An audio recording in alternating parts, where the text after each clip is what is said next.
Fish steam ஆயிடுச்சு. இந்த மாதிரி ஃபிஷ்ஷு நம்ம முள்ளுலேருந்து செப்பரேட் பண்ணி வச்சுக்கணும். முள்ளே இருக்கக்கூடாது. ஃபிஷ் ஆம்லெட்டுக்கு நான் 3 எக் எடுத்து பவுடர் போட்டுக்கலாம், சால்ட் போட்டுக்கலாம், பெப்பர் சால்ட் போட்டுட்டோம். இப்போ ஃபிஷ்ஷும் எக்கில் ஆட் பண்ணிக்கலாம். 3 பச்சை மிளகாய், ஒரு பெரிய அனியன் எடுத்து ஃபைனாக கட் பண்ணி வச்சு பீட் பண்ணிக்கலாம். ஆயில் ஹீட் ஆனதும் ஆம்லெட் போட்டு எடுத்துக்கலாம்.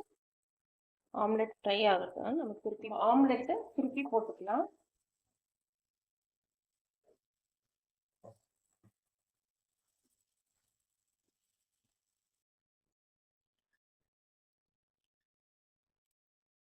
பாருங்க, 2 பக்கமும் நல்லா ஃப்ரை ஆயிருக்கு. ஓகே ஃப்ரெண்ட்ஸ், சூப்பராக நம்மளுக்கு ஃபிஷ் ஆம்லெட் ரெடி ஆயிடுச்சு.